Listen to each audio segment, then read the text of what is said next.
Hey, thanks so much for joining me live. My name is Jessica Rice, and I am the founder of Jessica Rice Coaching, as well as Rowan and Hazel Company.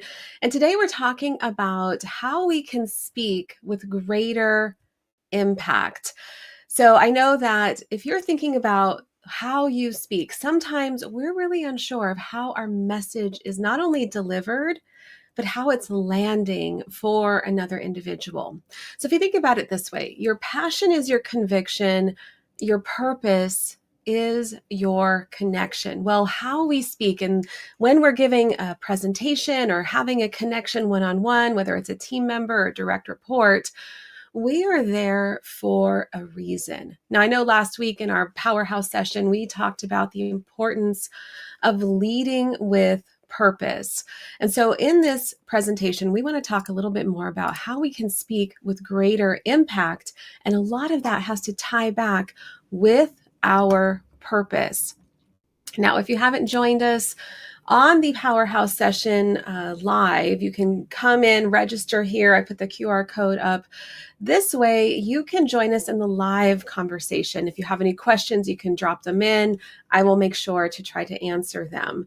I won't be able to see any live comments anywhere else because there's just too many places to go and look at, but I will respond after this training.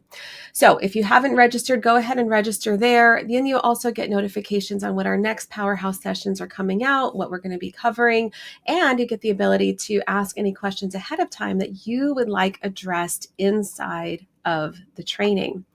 So today we were going to talk about a little bit more, right? How do we speak with impact? But the first thing I want to ask you is, do you know the number one mistake that most speakers make? Now, whether you're speaking one-on-one in a conversation that's personal or private, whether you're in sales or negotiations, or whether you're speaking to an executive board, the number one mistake is that we think about ourselves. We make it all about us. And when we do this, we commit this cardinal sin because we start to think about our own thoughts, our own worries, our own assumptions, our own imposterism. People are staring at me. What are they thinking? Do they like the way that I look? Am I sounding like an idiot? And when we start to do this, we lose sight of our message, what it is that we're here to do, what it is that we're here to drive home. What's the impact that we're looking to make? Now, each time we have a conversation, we're there for a purpose. We're there for a reason. Sometimes it is to go a little bit deeper, but more often than not, there is a desired outcome that we're looking to achieve. And so when we're making it all about ourselves, we're not making the connection that we need to. And so if you're thinking about it this way, you might have a presentation that you have rehearsed. How many of you rehearse your presentations ahead of time, or any time that you're going to give a talk or a speech or whatever that looks like? Do you write it down and do you rehearse it? Well, sometimes this can be a tricky, slippery slope for us, because when we start to rehearse it, we start to worry about perfection. We start to worry about saying all of the right words and how everything is going to land. And if we deliver this one piece perfectly, and what starts to take place is that we start to get into our own head. Now, the upside of practicing something is that how many of us write down our presentations or our speeches, or when we're about to deliver something, do you write it down? I know that many times I write down what I'm trying to say. And when I was a part of Toastmasters, I would write out my whole speech. But then I would try to record myself. I would try to listen or play it back. Or how did the words come out of my mouth? Because most often we're not speaking in grammatical context as we would in writing. And people are there to hear us speak, not read something on a teleprompter or on a screen. And so we come off a little bit stiff. And I know I've been guilty of this in the past as well. And so when you think about how you want to deliver your message, I want you to drop from your head to your heart. And I want you to think about what your intention behind the message is. What are you hoping that your audience will walk away knowing? Now, for me in this conversation, I hope that you can walk away knowing that not only do you have this in the bag and that you can start speaking with greater presence and conviction and connection, but also maybe some little tips and tricks to know that if we can just move out of our own way, then we have a greater ability to make an impact. Sometimes we allow fear to get in the way of how we want to move forward. And so we stop thinking about what that message is, what our audience is there to hear. What are they hoping to learn? Excuse me. So it always goes back to number one, not making it about yourself. And so if it's not about yourself, then who is it for? Well, it's for your audience. They're there to learn something, right? They're there to connect with you. Maybe they want a desired outcome, and you're the vessel that can deliver whatever that outcome is supposed to be.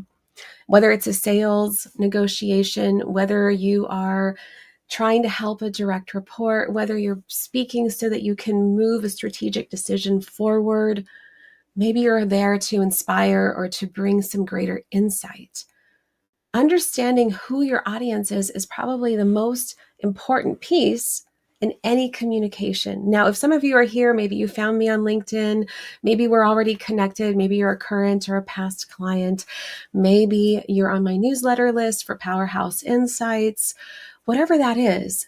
More often than not, the people that I'm speaking to are probably in the tech industry, government, or have some sort of business that they've been running for a little while.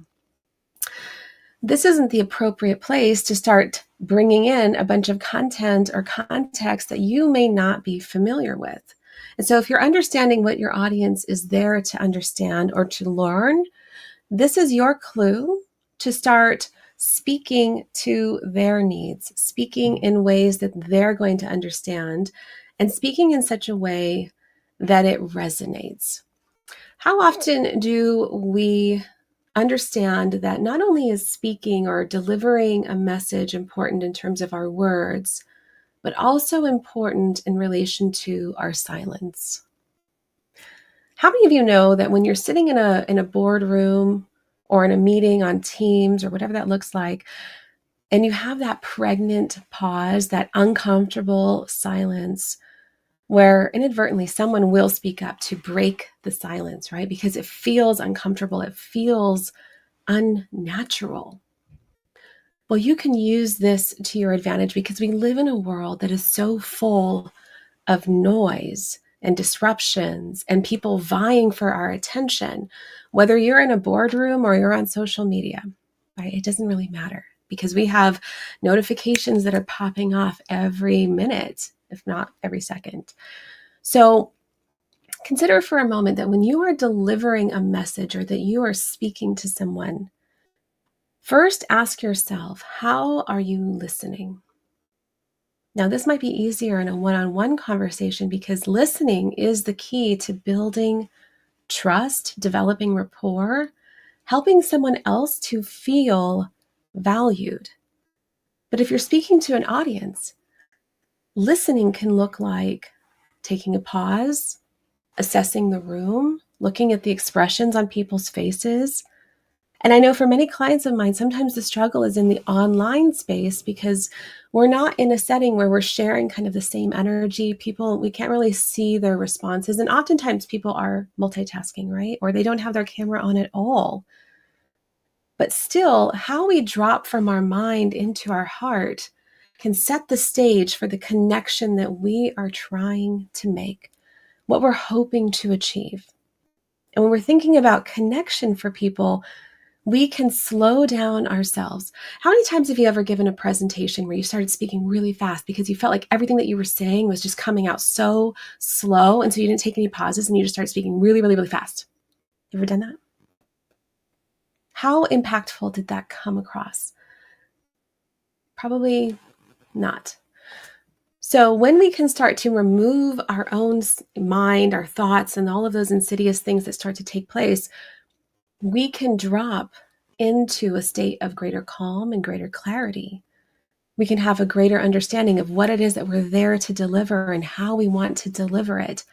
and how we can start to truly think about what's important in that moment.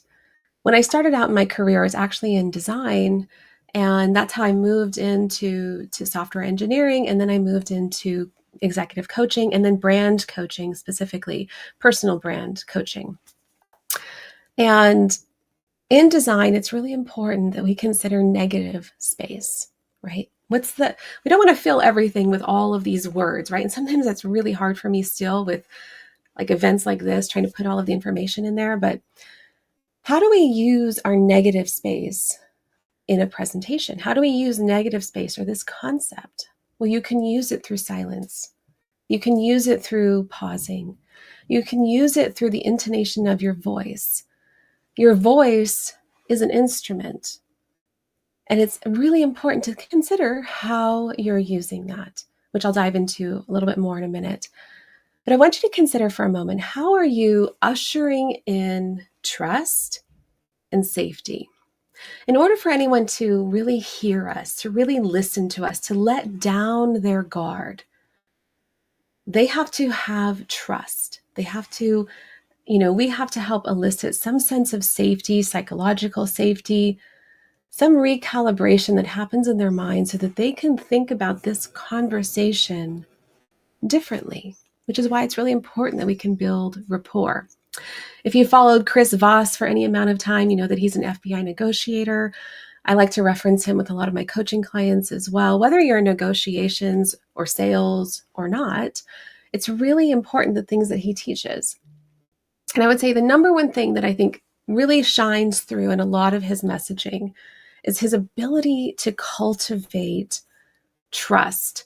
Now, that's really important as an FBI negotiator because he's having to work with some pretty hardened criminals or maybe some people who just made a really bad judgment call. And the most important thing that he then has to do is diffuse the situation. Well, the only way to diffuse the situation is to establish greater trust. And it's not only trust with maybe the victims or the hostages or whatever's happening in that case, or trust with public safety. It's trust with the individual that he is hoping to make a negotiation with. Now, the only way that he can establish this trust is to develop a rapport and to help them let down their guard.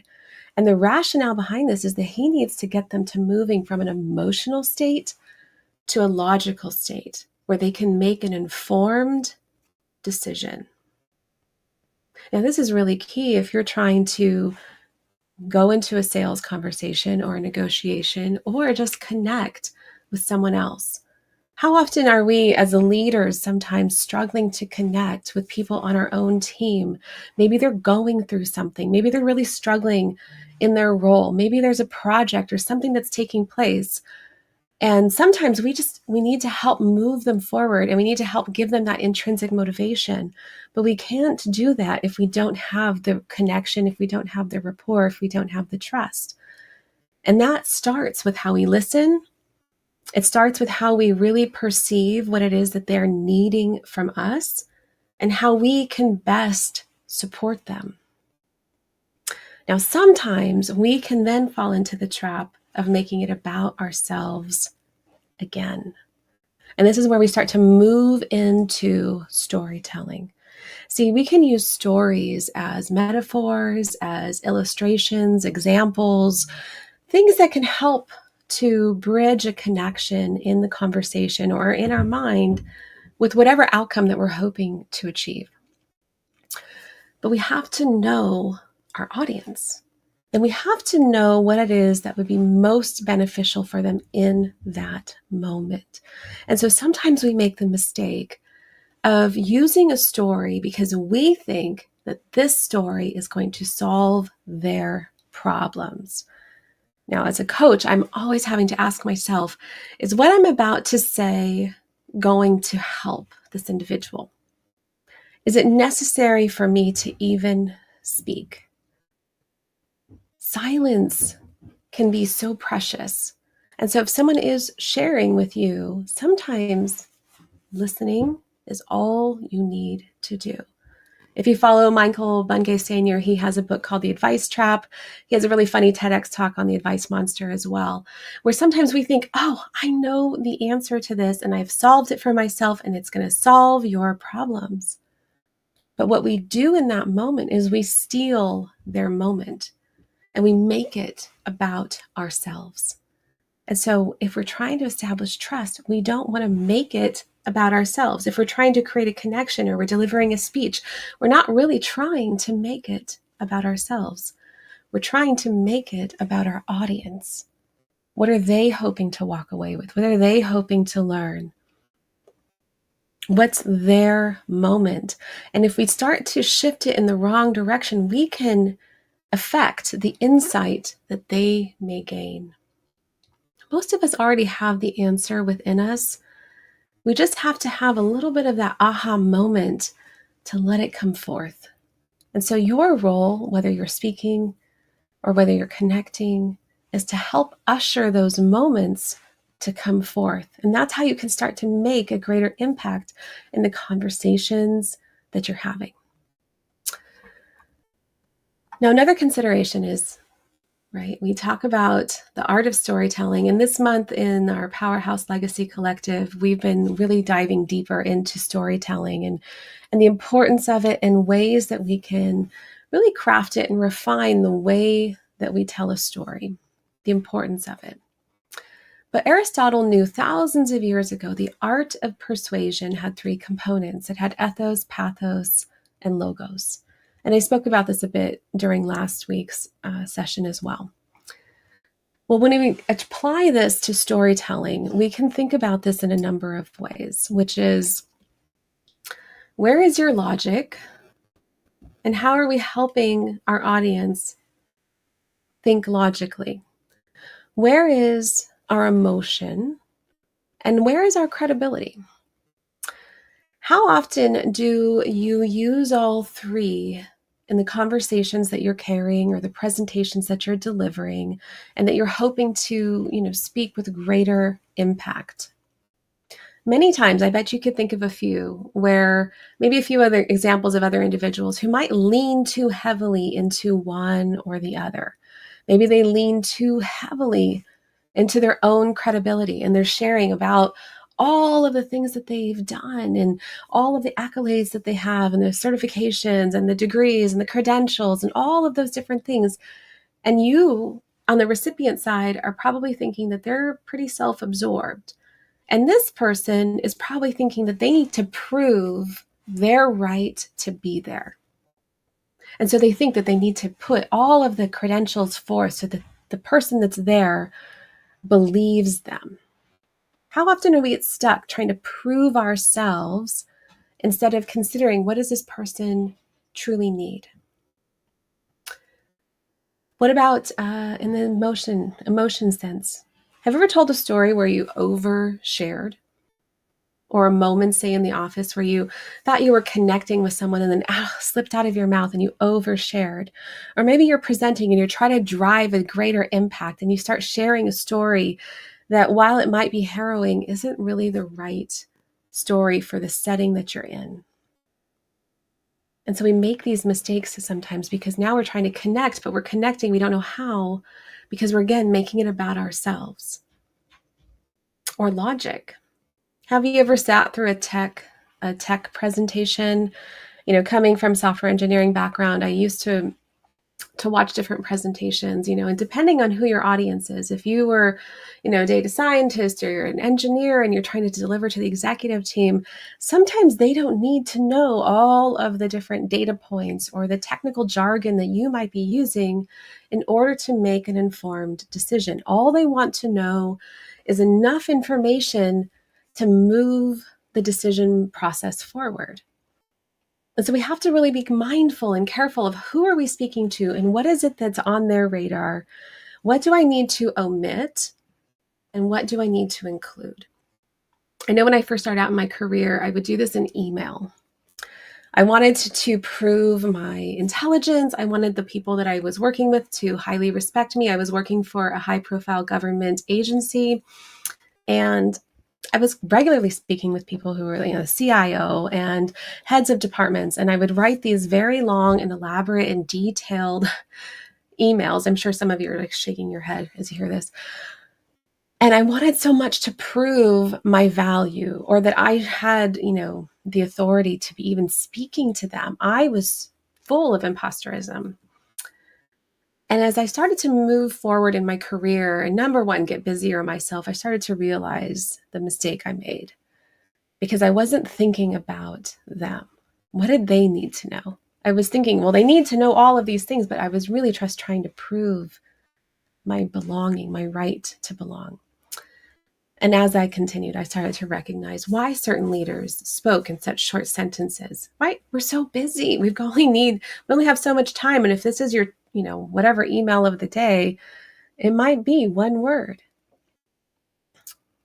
How are we even communicating in different contexts that are delivering the message that we're hoping to make?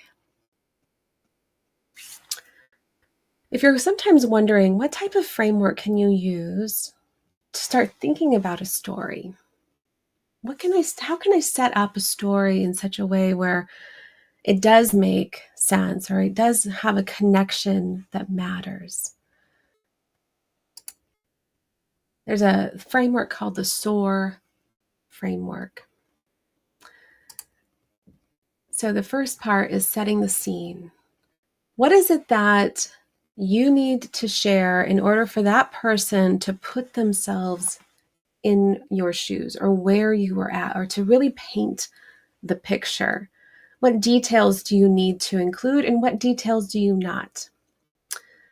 How do you help them to understand what was taking place in this moment so that they can see themselves in it? The next piece is the obstacle. What was the challenge that you were facing?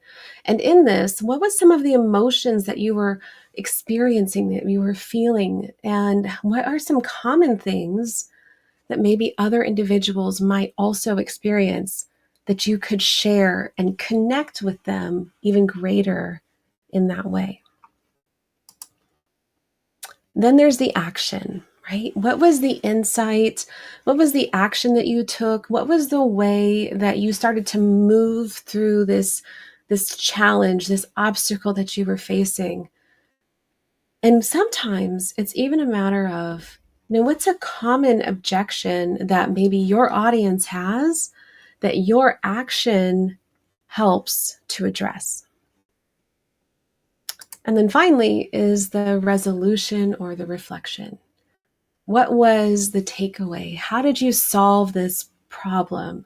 And if you're in sales, how is your solution helpful to solving their problem? But you can set up stories in such a way where if you just have 4 points and you spend a couple seconds on each point, you can move through your stories in a more compelling way. And so finally, I want to talk again about our voice. When I was young, I was very introverted. I was always scared to speak up. And sometimes that still carried forward with me into new scenarios. And so I can always tell when I'm in my head too much, I'll start to get very quiet. Not only do I have, nerves and things like that, it's either I start to think I'm talking really fast, or that I'm just oversharing, or that I get really quiet. And you can see the difference in my voice, or you can hear it. And I lose some of my power.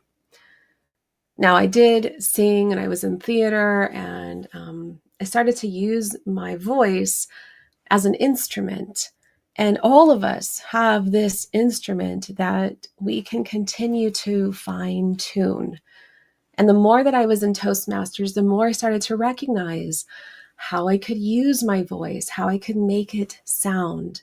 Maybe I could make it sound more appealing. Sometimes I was told that you could do a meditation. Maybe it puts you to sleep. But really understand, how do you want to connect? And what are some of those filler words even that you tend to use? And just having awareness around them. This is why when we rehearse, or we record, or we listen back, we can hear ourselves. And don't be fooled that once you fix one filler word, most often we find another one. That's just the way our brains are. But the more that we can start to practice and refine the way that we speak and we get more comfortable, the easier it starts to become. Now, don't get me wrong. There's always nerves, no matter what setting you're in. I still get nervous before every single live. I still start to think, and I have to remind myself, why am I here? And who am I here to serve? And what am I hoping that they can walk away with? And we have to do these things to remove our own self and getting out of our own way. Because I know many times in my coaching, I'm working with people on their saboteurs, their natural strengths, their weaknesses, which is why I think it's so important to incorporate all of these aspects into your brand. Your brand is everything. It's how you show up. It's your presence. It's the way you use your body, your voice, the tools you have available to you to share a message, to create a connection, to develop a rapport. And when we consider it in this way, we can start to craft and have greater awareness around our brand. And I know I get this question sometimes. It's like, why, I'm in leadership or I'm in corporate, or why do I really need a brand? What's a brand? You already have a brand. Let's make that really clear. You already have a brand. Doesn't matter what role you're currently in. Top of the company, entry level, just starting out, you have a brand. How you craft your brand, how you refine your brand and define your brand, your messaging, what you stand for, what you believe in, what matters to you, how you show up, how accountable you are, your integrity, all of these pieces make up your brand. I see a lot of thought leadership branding out there, and we're focusing so much just on social media, or maybe how we're delivering, a part of a message. But it's all of it. It's all encompassing. And how you start to leverage this so that you can maximize your impact. I think that most of us enter into our careers hoping to have an impact, hoping to make a difference. We wouldn't, if it was only money, I think then we might even choose different careers at times. But many times too, we're hoping to do something greater. And that's truly our legacy. And when I'm working with clients on developing their legacy, we're developing their brand or understanding what their leadership stands for and how they can start delivering their message in a greater way. What are the opportunities out there? How are they developing their platform so that they can deliver this message to the right audience? Many times we're not focused on this in our own careers because we're just trying to get through our day-to-day, which is why it's helpful when you're working with someone who can help you to think about it differently. And most of the time, we don't even know how to own our own value. If I ask you what your leadership value proposition is, do you know? I know I put that out into a couple sessions ago. Can you state it in around seven words?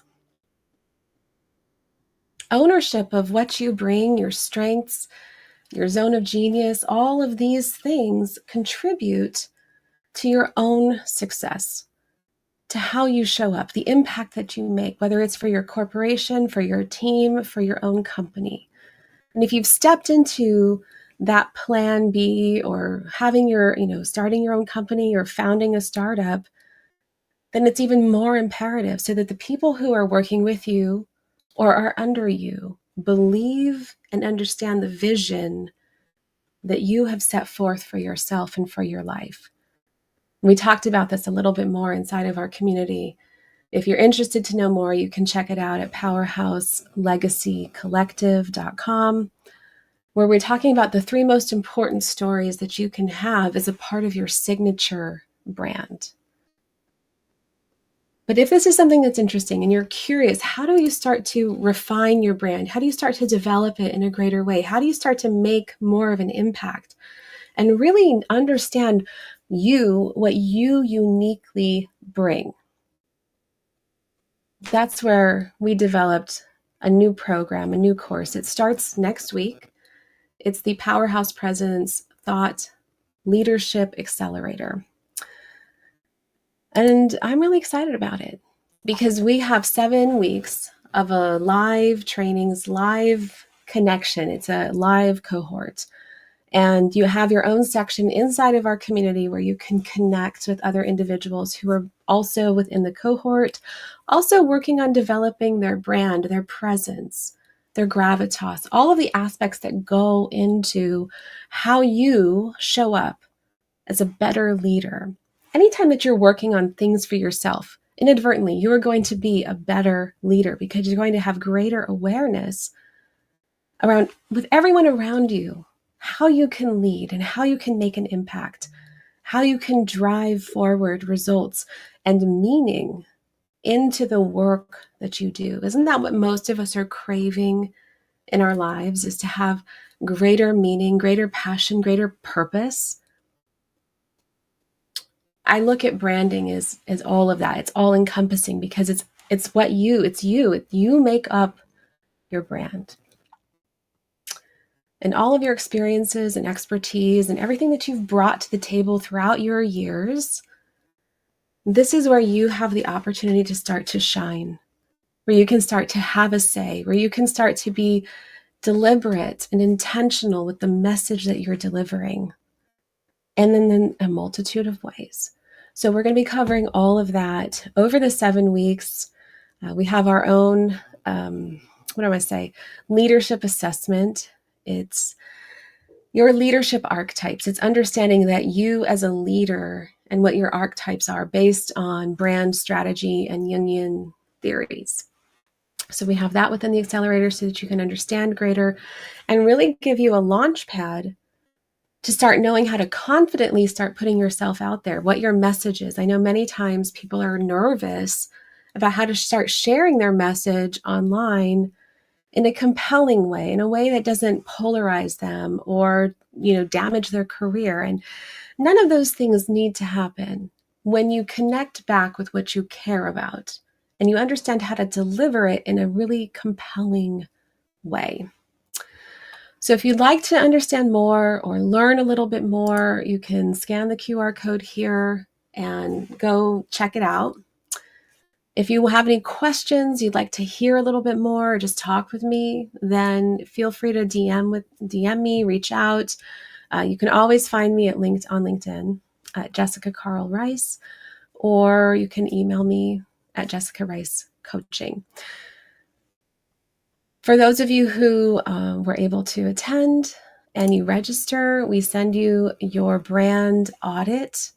So if you'd like to know more about that, the brand audit goes through how you're showing up, what your online presence looks like, what your leadership looks like. Do you understand what you bring? Do you know how to share your message and introduce yourself in a way that feels authentic and aligned for you?